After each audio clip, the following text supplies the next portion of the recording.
Welcome to Building the Future, hosted by Kevin Horick. With millions of listeners a month, Building the Future has quickly become one of the fastest rising programs, with a focus on interviewing startups, entrepreneurs, investors, CEOs, and more. The radio and TV show airs in 15 markets across the globe, including Silicon Valley. For full showtimes, past episodes, or to sponsor the show, please visit buildingthefutureshow.com.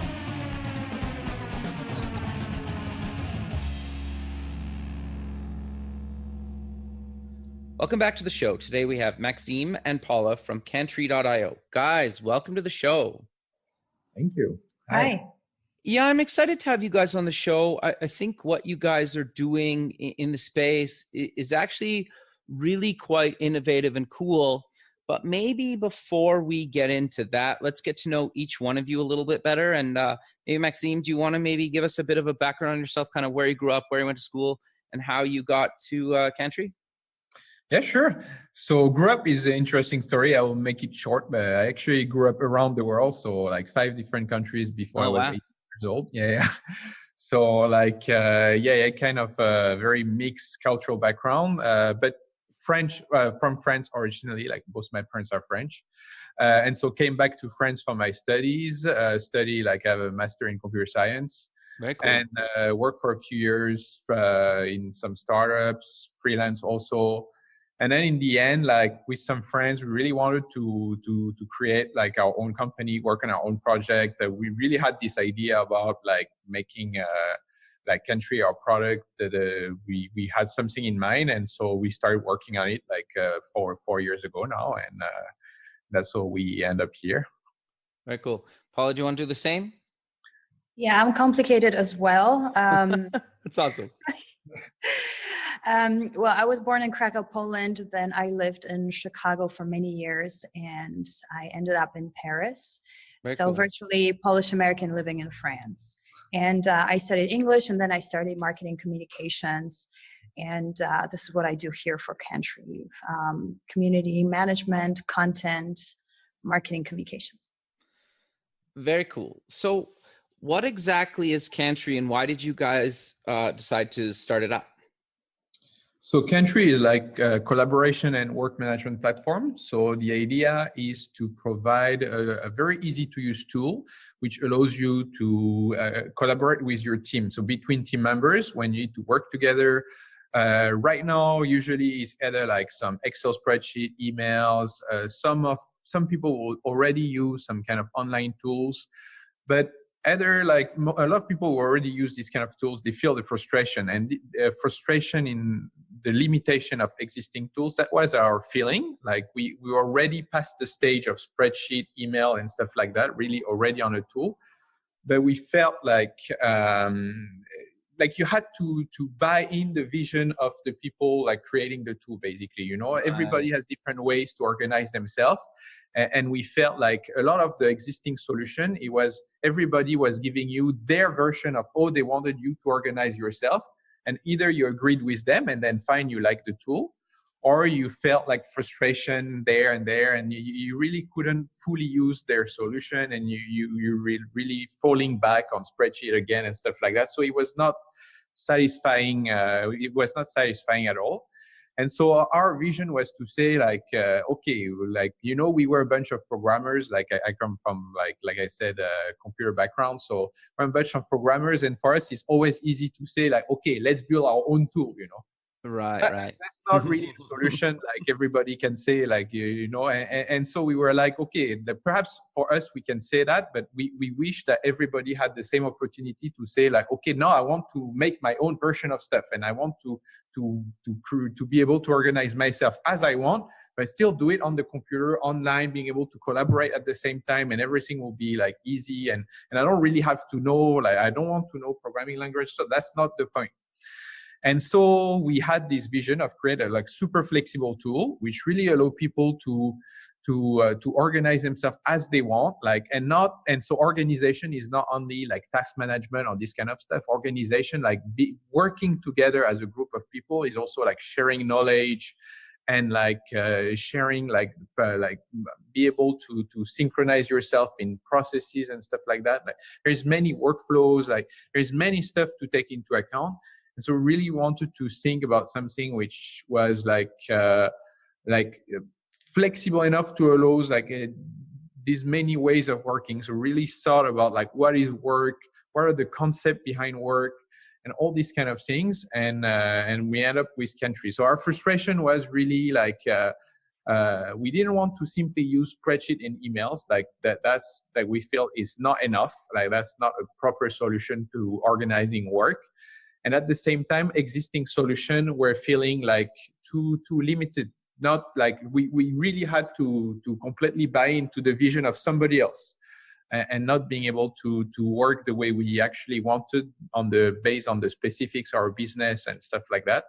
And so we went to create Kantree, which allows you, whatever your business, whatever your area of work, whether you work in marketing, in sales, in product development, in like any HR or whatever, the things you need to work together are mostly the same, like you need to share information, you need to synchronize yourself, all this stuff. So that's what Kantree allows you to do. Interesting. Yeah, like I was playing with the tool earlier, and it's interesting because you can very much use it as simple as you want, where it's just simple little card-based type things, but then you can also get it to be really quite robust and advanced, right? With tagging and moving stuff into different columns and tagging different people and setting dates and reminders and stuff like that, which I thought was really interesting, because when I've played with a lot of these tools or used these tools, when I've been doing software design and development, you're right. You do hit these walls that you either have to find a new tool or conform to however the tool kind of tells you how to use their software. And so for you guys to build something that allows me to build in my own workflow is really unique, that in my own personal opinion. That was really our vision indeed. Like we really wanted something like people could feel like, okay, at familiar in a way, like you can start easily, like you said, but then, you go deeper and deeper, and the tool tries to follow the things you add, like the complexity you add to your project. Like we believe like, okay, like, you can make a very easy to use tool, like very intuitive, like nowadays it's a bit of the trend. We make like a lot of white space, big buttons, Sure. like easy to use and but then we feel like work is not simple. Work is complex. Like work is a complex situation. Like you cannot simplify all the type of work people have to face in their daily life to just a task with an assignee and a due date. We felt like this is not enough to summarize like what work is.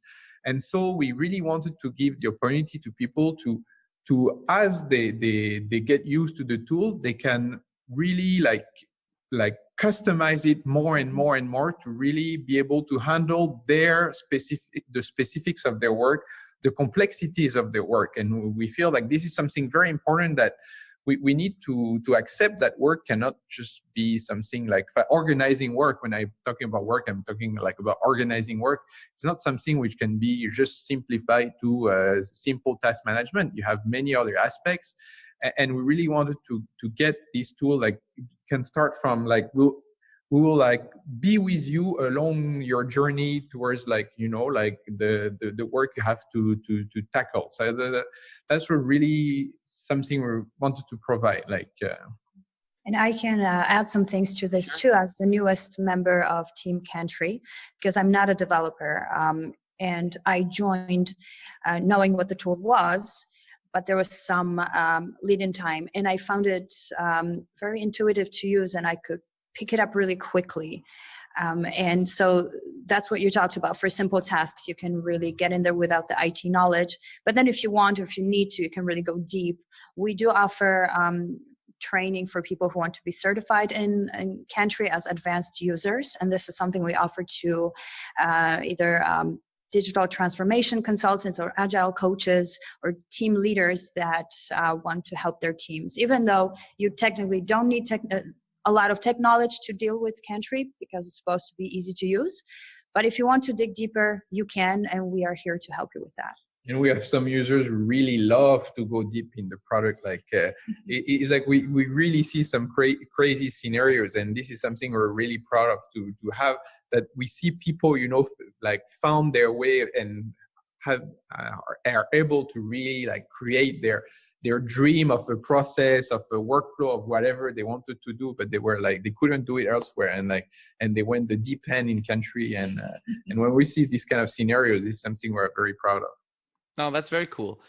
Do you want to talk about the different views? Because I think obviously on no matter what side of the table you're kind of coming from at a different product or whatever you're trying to build, having the different layouts based on who you are in the project or being able to switch to them is actually quite useful. So do you want to talk about the different layouts and the options people have there? Sure. So that's what we thought was like a key aspect of the work as a team. Like not everybody in your team has the same role. It's like you have people with different perspective on a project. Like for example, on a simple product team, like I come from this background, so I will use my own experience. Like it's like you have a product design, you have a designer, you have developers, you have a tester, you have the project manager, you have a mobile developer, which does not the same work as like the application developer. Anyway, you have these many different roles, and they all have what they get out of the project, of the organization of the project is different. Like a designer needs to focus on the task, like about sharing images and like what is it to do. A developer has different stuff, and the product manager needs like a global vision of what's happening and stuff like that. So they all have their own like perspective into the project, and this is something we really wanted to take into account. And so we created this system of views, which allows to create really like into the same project different ways to look at the project. Using like we have, for example, like we use Kanban, so it's a way to see like tasks in a column-based layout. We have a more classical like table spreadsheet view. We have a timeline kind of Gantt view, which like if you come from a more classical project management background, you will be more familiar with, and a calendar view, and we have reportings and stuff like that. So really different like ways to look into the data of a project. And this can all be customized and configured very easily. As we try to make all this very intuitive.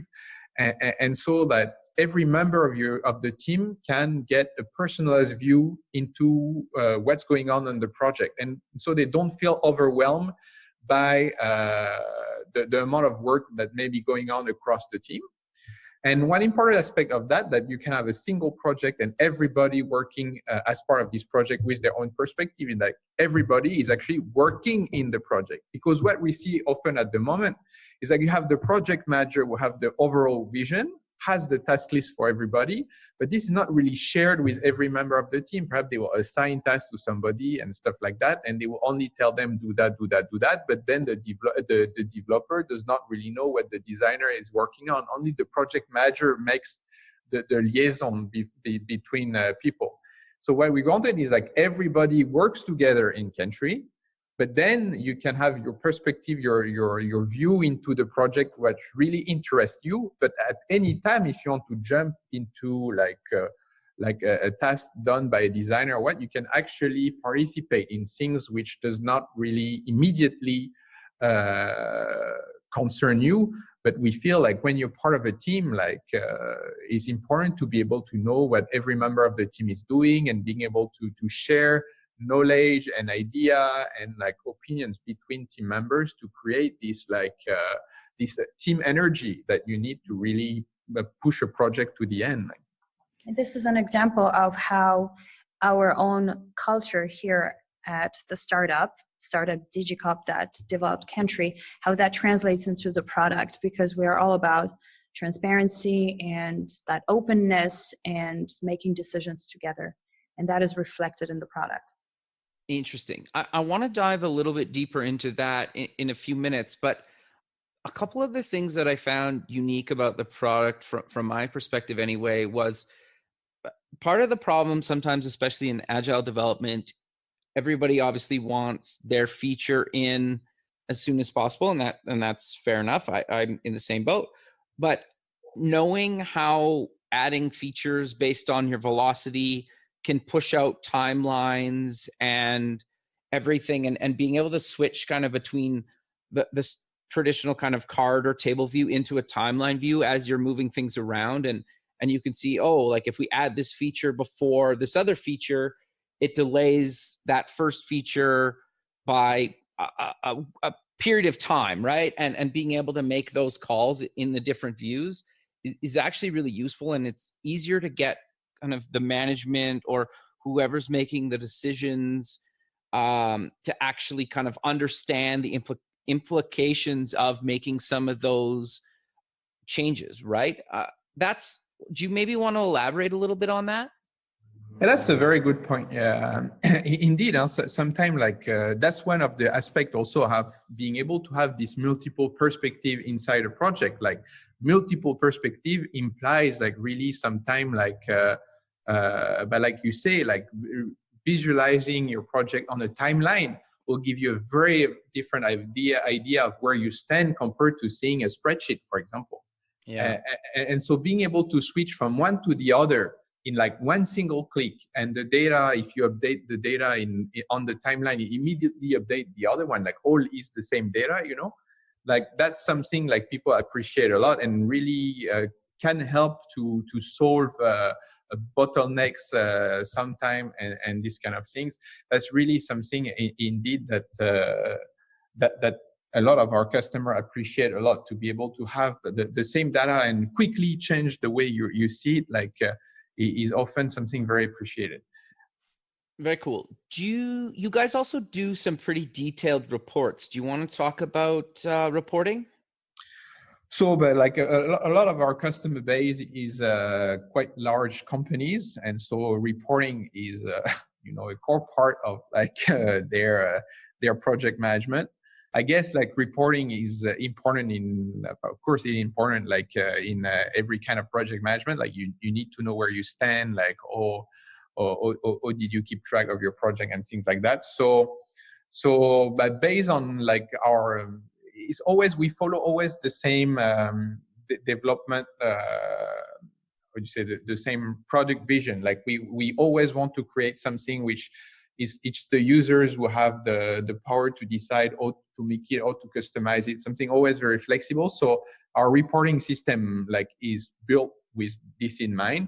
So you can I guess the easiest way to talk about it is to think about Excel. In Excel, when you create a chart, you select the data in your spreadsheet and you generate the chart based on this data. So we went with the same mindset. We really wanted people to be able to create charts based on the data they have in their project. So we propose some charts and some automated reports to help people and things like that. But you can also create charts based on any kind of all of your data in your project. So if you create different priorities level, different dates for different due dates for different type of milestones or whatever, you can create charts for all this data you have. And we really wanted to make a very flexible chart system who people will feel at ease, or we feel familiar if you come from Excel, because a lot of the big companies, they come from spreadsheets, like right. They're used to spreadsheets, all their data in spreadsheets. And when they come to online tools on web, reporting is usually kind of a pain, and they feel like they need to export back to a spreadsheet to do their actual reporting. So this is something we wanted to avoid. We really wanted to keep people in the tool, and having the experience to work with all these large companies, we knew early on that this is a feature which we need to focus on, and so we have done the work on this, and usually our customers are pretty happy with the reporting system. Although we also integrate very well with other business intelligence tool, and we have full Excel export for some use case, which I will admit we don't cover. But like overall, we believe like our reporting system is one of the most flexible you can find on online platforms like that. Very cool. And the activity journal is actually quite interesting too, because I think as you're working on a project and people are either away or the team grows, it's really hard to know what everybody else is working on and stay kind of current with the new features and maybe changes or bug fixes that are rolling out. And so having kind of a daily activity journal was actually really kind of interesting. Exactly. So this is usually a big pain in a company. You know, you go on a holiday for 1 week or whatever, and you come back, and how do you update yourself? You have to ask people around or read through like hundreds of email or whatever. It's often really hard to update. And I say 1 week holiday because I know we're talking to a US based, Sure. but from France sometimes can be 3 weeks holiday, you know, like so. It's even harder to update yourself when you come back from 3 weeks holiday. So, Sure. so this is still for us like 70% of our customer base is European. So like this use case of people having long vacation is real. So we had to take this into account. So yeah, a way to when you can come back from or you're working on multiple projects. This is also like something which happened a lot. And you're coming back to a project and you want to quickly see what happened the last week or whatever, and be able to say, okay, I just want to see what people have modified or what new tasks have been added during the last week. We make it very easy to know this kind of information, to have a summary of what happened. And so, yeah, like as always, very easy for people to collaborate together. And having this information collaboration is not only like editing or creating new information, is also be able to keep track of what other people are doing. And so this was an important part of it, especially for remote teams. Like Sure.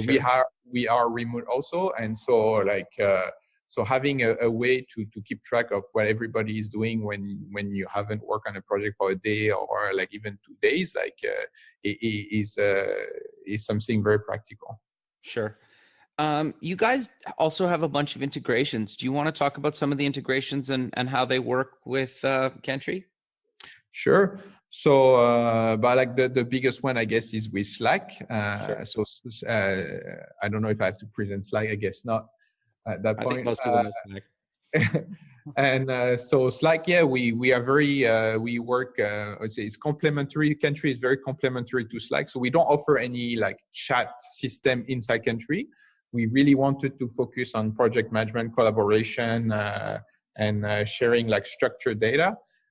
And we felt like chat is another way, is completely another way to collaborate. And we focus more on creating an integration with Slack to complement the two aspects of collaboration. Sure. And then we have also integrations with like all the most popular like storage drive system online, so Google Drive, Dropbox, Microsoft Office 365. And then GitHub for developers, exactly. We will add more integration soon. It is not like I will be honest, like at the moment, it's not our strong suit. Like we have integration with the most popular services, but it's still something we're building on, and we will add in the coming months much more integration with other services. And Very to cool. add something to that, to the features that are planned or we're working on, we do have a public roadmap where we invite our users to vote on items that are currently being worked on or proposed, or they can suggest more features. This is something that we link to on our website. So we feel like, again, you know, just like with our team where there's lots of collaboration and the whole spirit of Kantree, we invite people to collaborate and be part of this development of our platform. That's very cool. And you guys have a Android, iOS. Obviously, it works in the browser, but you also have offline support. Why did you think adding offline support was so important? I guess it's like, but actually it was a quite requested feature. Like we have a lot of people who are on the move often. and it's easy to lose the connection while you're on the train, in the transport or whatever.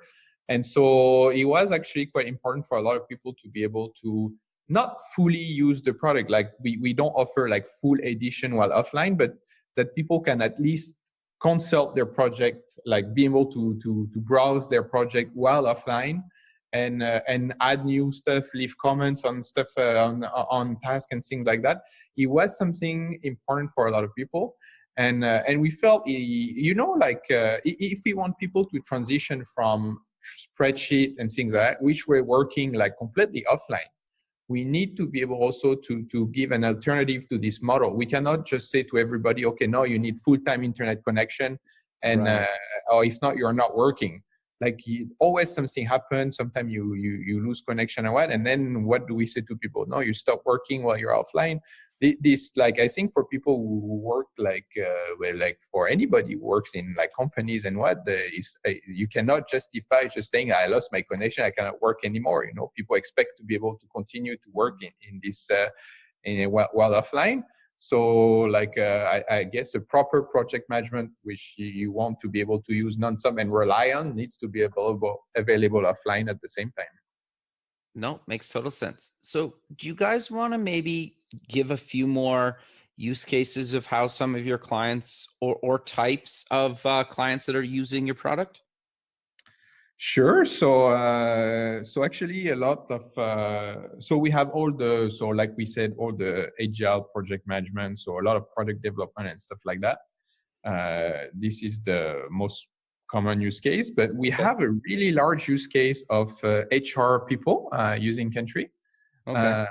And we really focus on, we had a big focus at some point about making it easy for them to use. So actually Kantree can be used a lot for example, like recruitment processes, to be able to like manage all the hiring process, from like having a form to collect application, to be able to update the candidates through the application process, with all the information you have to collect in the card and stuff like that. So this we made very easy. Be able to automate it, all your small HR processes. So this is one of our strong suit. You know, like in every company there is and the larger you go, the more you have, is like you have tens, hundreds of small HR processes, like small requests to ask for a new some specific benefit form, like for any administrative reason or what. Usually you have to find the email of the HR person. You have to send them a first email to ask them what to do. They will send you back some kind of like form you have to fill up. And like, then you don't hear from them for some time because like they're processing, but you don't know what's happening. And then like you will be updated whatever point in time. Like, it's all very frustrating for the people, like having to go through this process. And for the HR person is like having to manage everything through emails can be really tedious. So we really, like, Kantree makes it easy to automate, like to at least like industrialize all these small processes. Like you can very easily create a small project in Kantree to create the process. Like you add like a different column for all the steps of your process. You create a form that you just publish on your company space, and then people can just start like looking for forms, they look for the administrative reason, whatever. They look the form they need to fill up. They fill up the form. It ends up in your project. You're notified, and you just have to then like move the card from step to step. We will take care of notifying the people who did the demand. Like you don't need to take care of all these aspects of managing your process. You just like receive the demand, handle it, and we take care of the notification, making sure everything is filled up properly. So this is a use case which is growing in popularity in our customer base.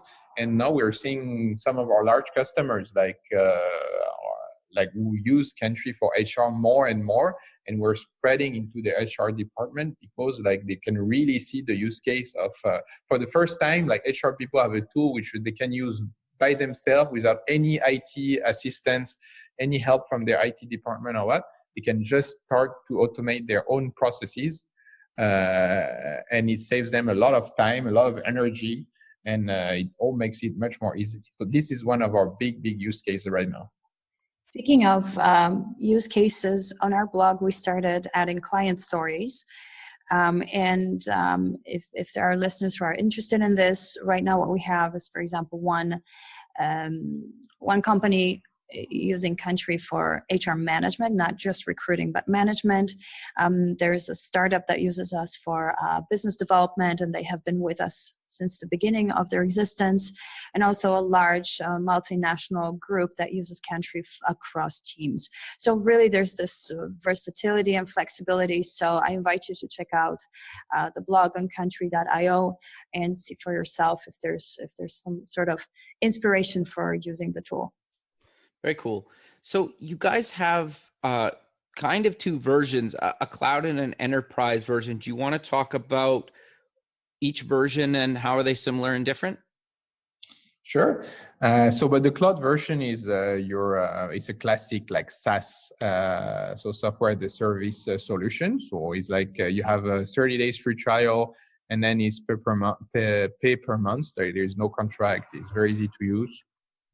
So very easy to get started, very easy to invite your team, try out the product, and no commitment. The most popular version. And then for larger customer or customers with sensitive data, let's say, we offer an enterprise version, what we call our enterprise version, which actually two offers. Like there is a fully on-premise option, so you install Kantree on your own server, or we host Kantree in a dedicated private cloud for you. So it's an independent environment just for you, for your data, but we manage it for you, so you have nothing to do.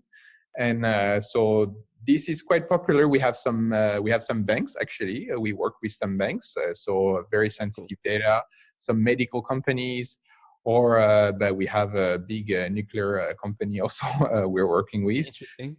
So all companies with kind of sensitive data, and they are not comfortable, or their policies does not allow them to really use software as a service. And so we provide an alternative for them. And a quick note here, since Maxime mentioned the nuclear company, actually they're one of the clients that enjoy having this offline access on their phones. A lot of their workers cannot use Wi-Fi on the premises. So if they need to update some things, they do it without Wi-Fi, and then it's synchronized. Interesting.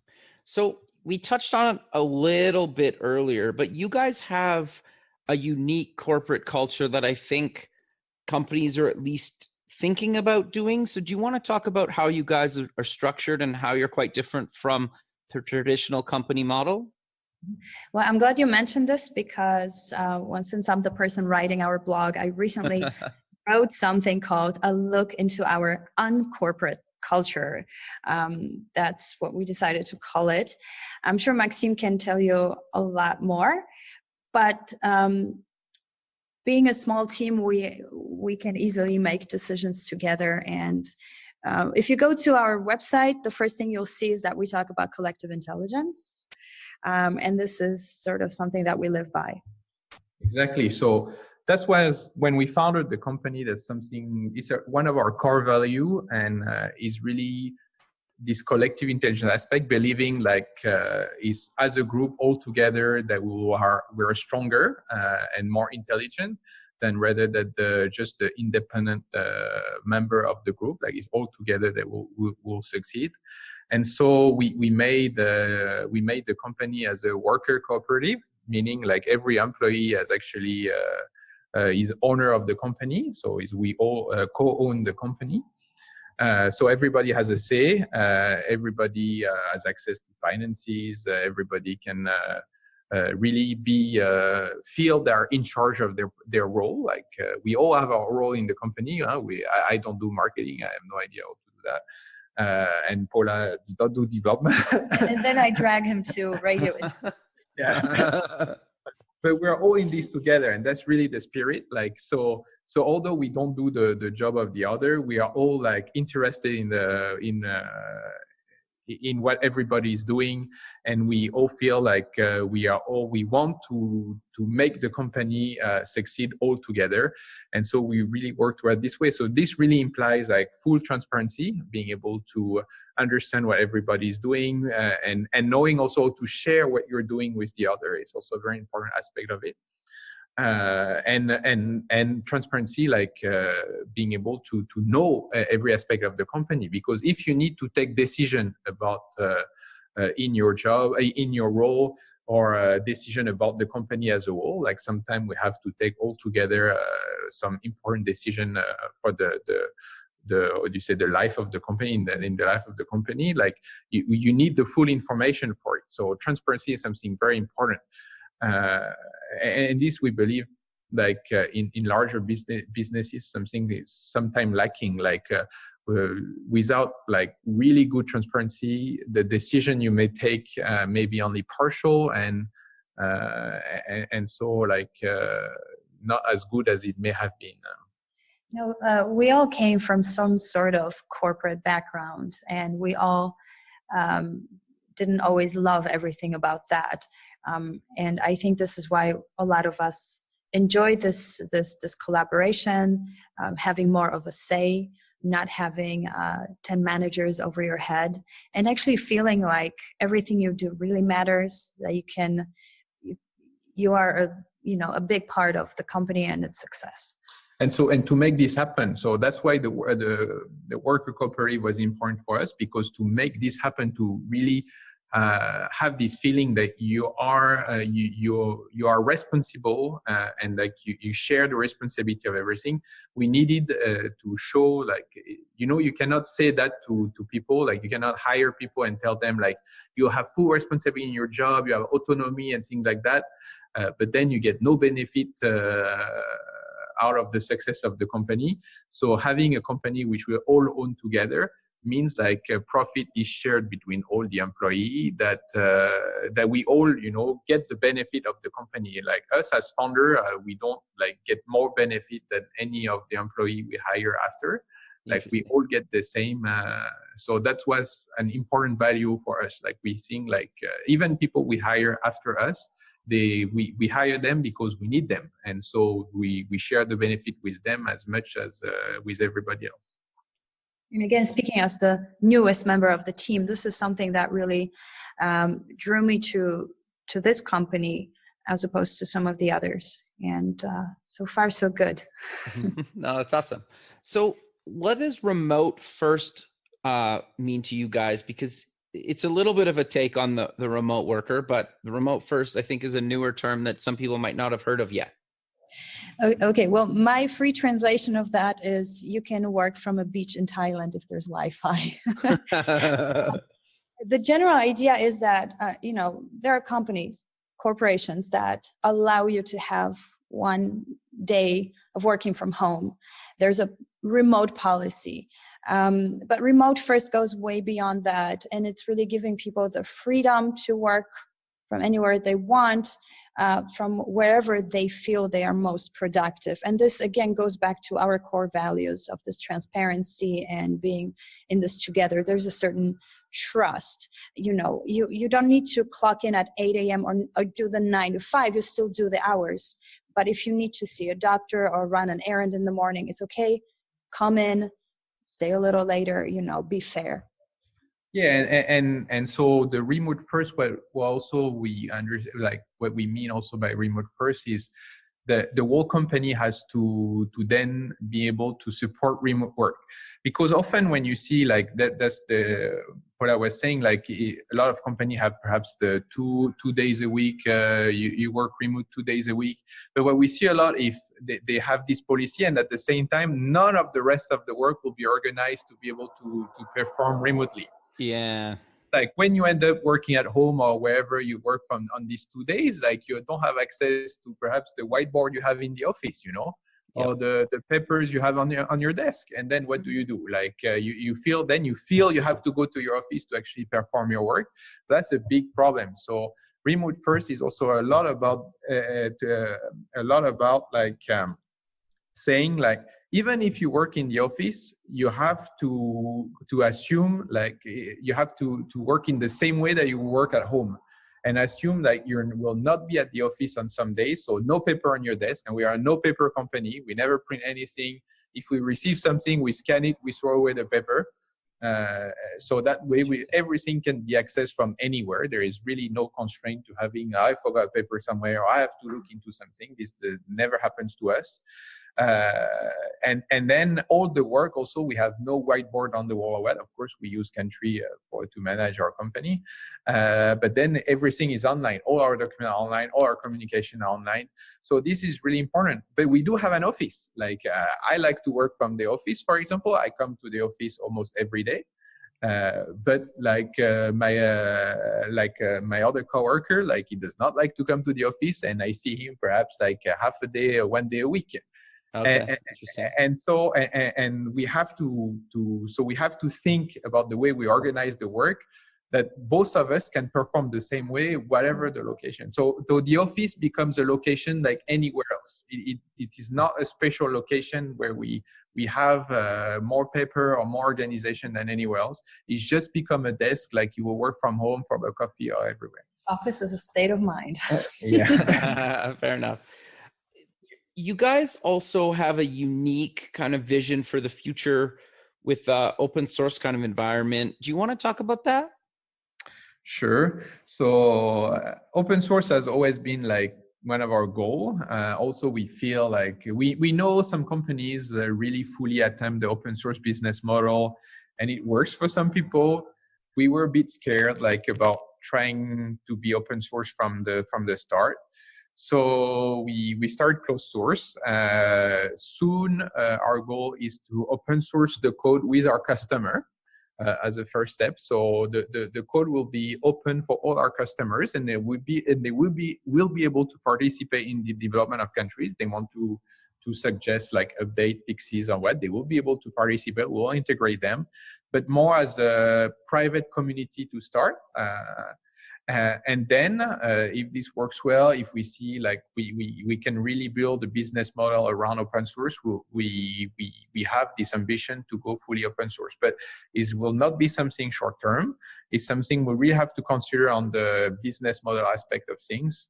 And you know, when you see lately, like in the SaaS world, there is a lot of talk about like a lot of open source projects being cannibalized by the big corporation and stuff like that. Like they reuse open source project without contributing as much as perhaps they should. And so this is something which scares us a little. Like we don't have the power, you know, or the money to face a company like a million times bigger than us.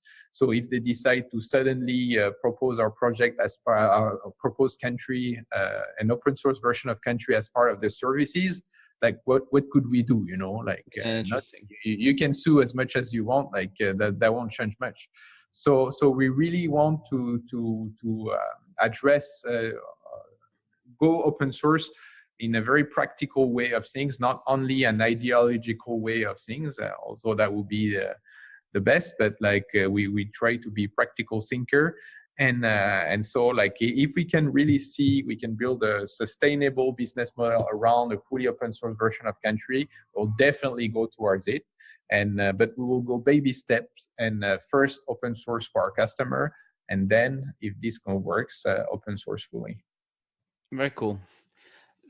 So I'm curious, I want to talk a little bit about how did you guys actually get this Kantree built? Did you guys self-fund? Did you raise some money? Walk us through how you actually got it built. So yeah, we started like, so it's fully built like by us. Okay. We started being self-funded for a few years. So the beginning, like for the first year, it was fully self-funded. Then we managed to get our first client, first customers. And lucky enough, we managed to get our first super large customer quite early. Nice. Which found after a lot of the development for the next year. And then like I believe it was 2 years or 2.5 years in the project, like in the company. We raised a little bit of money. So we always had this idea to stay bootstrap as much as possible. So that's always the goal. So we raised around 350,000 euros. So I guess almost the same in dollars. Sure. But we like the specificity is like we actually took a loan more like it's not a VC investment, Right. because we wanted to keep the full ownership of the company with the spirit of being a workers cooperative and stuff like that. It was really hard to have an investors, because investors means you need to do an exit. Right. And an exit means you need either to sell the company or go public, and this does not fit at all with a company being owned by your employee. And so we really want to build a company for the long term, which is built to make a really great solution for our customers and a great environment for our employee, like both stuff at the same time, not one or the other. And so we believe that keeping ownership of the company with not having to be forced in some kind of exit was the way to go. So we got this money through like some private investors a little bit, but they invested in like some specific investment contract, which does not get them ownership, but just pay them interest, and they're happy about that. And they support our vision. That was important for us. Interesting. So how do you guys decide what features to actually build? It sounds like you guys pretty much poll the community, or is it a little bit of what the employees say, or how does that kind of work? It's a mix of both, I would say. Mm-hmm. So we're trying to be very like I would say to listen a lot to our customers. So we often do feedback session with our customers. We visit them, or they visit us in our offices. We invite them to come, and we will do a full day with them to see their pain points with the software, the issue they have, in what direction would they wish the software will go, and all this kind of stuff. So really try to create an environment where the customer feel they actually can participate in the development of the product.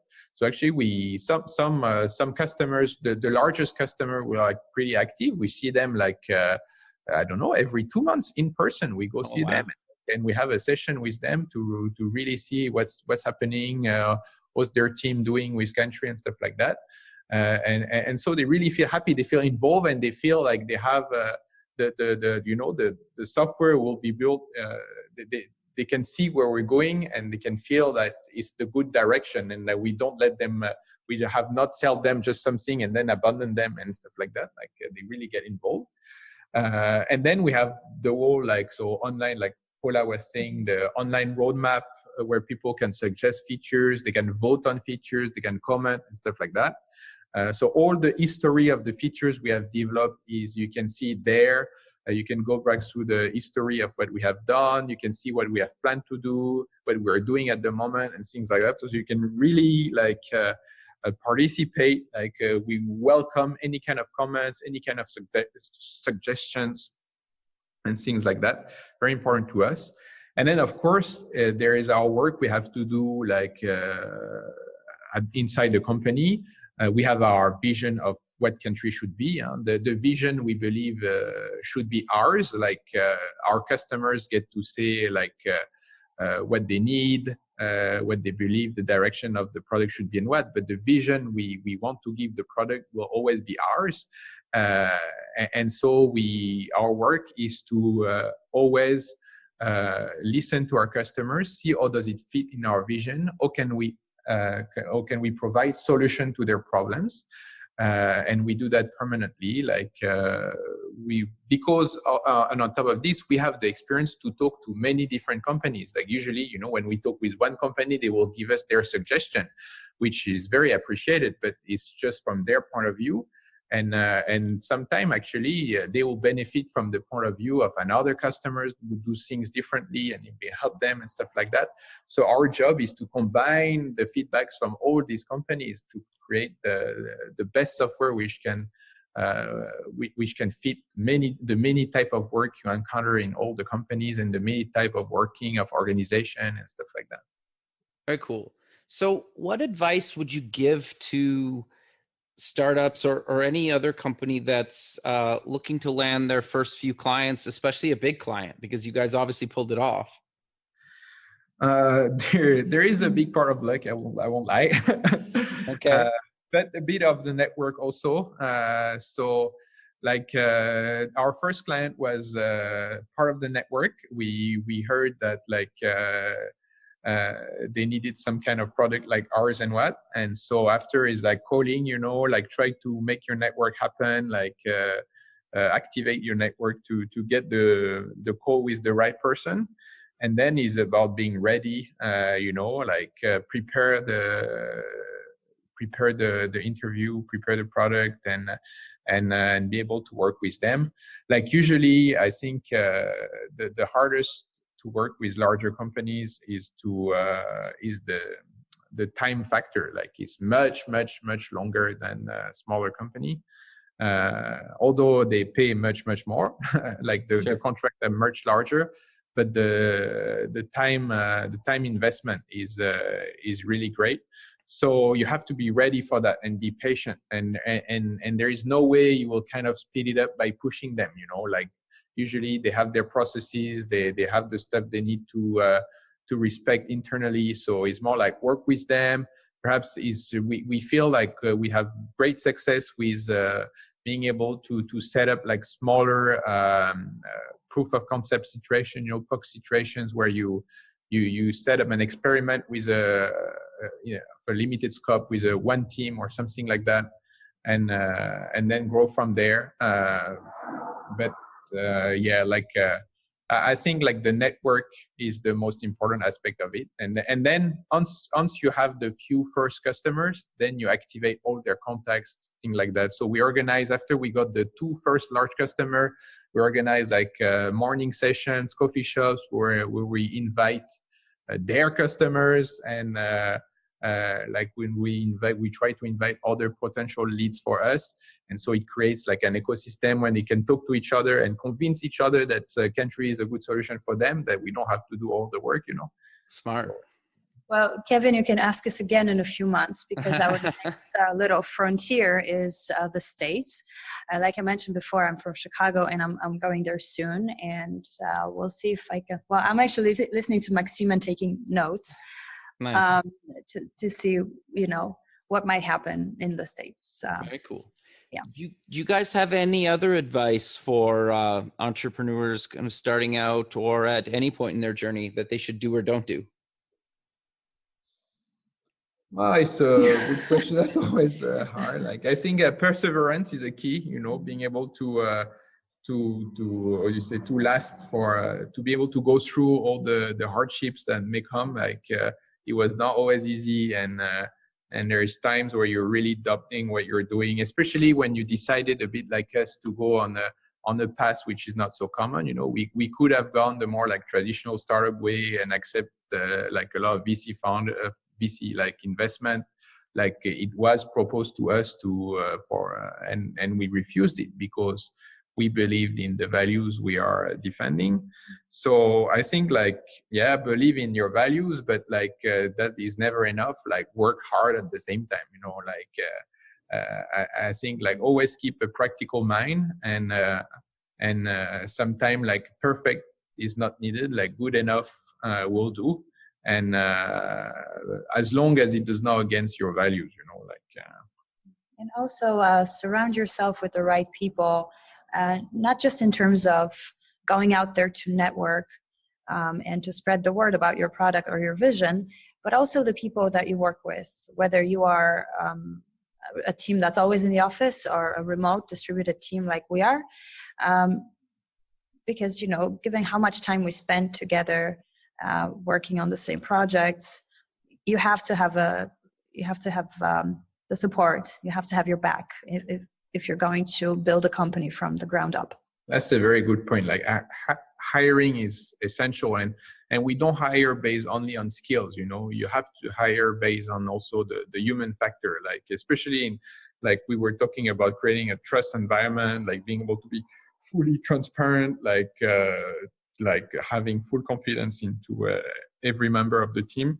So to do this, like hiring is very important, and like hiring somebody which is really good at their job is not enough. Like people need to be good at their job, but also like good at like communicating with other, good at sharing what they're doing, at being able to be trustable, and also feeling that they can get involved into every other aspect of the company. So this is something important, that they share the vision and the values you're defending. And this can be quite challenging to hire for this, but like I guess it's very important if you have a very like unique vision for your company and you want to create a great culture, like you need to consider like a culture is the human aspect of it. The skills does not matter in the culture aspect of your company. It's all about the human who make it. So this is really important. Very cool. But we're kind of coming to the end of the show. So let's close with mentioning where people can get more information about you guys, the free trial, and any other links you want to mention. Oh, yes. Kantree.io. Come to the homepage, click on that red button that says try for free. Of course, you can scroll down and click on the French version if you want to practice your French a little bit. But I would I would invite you to take a look at our blog, because this is something that we have been really working on lately. You'll be able to learn more about us and that culture we have, and get a lot of tips for using the product once you sign up for the trial. So check us out there. And I'm not sure if I can speak for the whole team, but I live on Twitter. So our handle there is Kantree app. So come give us a follow, say hi, and we'll talk to you. In English or French, whatever you want. Very cool. And it's Kantree, just for the spelling. So that's correct. Perfect, guys. Well, I really appreciate you both taking the time of your day to be on the show, and I look forward to keeping in touch with you, and have a good rest of your day. Thank you very much. Thanks for having us. Thank you. Okay, bye. Bye. Bye-bye. Thanks for listening. Please visit our website at buildingthefutureshow.com to join the free community, sign up for our newsletter, or to sponsor the show. The music is done by Electric Mantra. You can check him out at electricmantra.com, and keep building the future.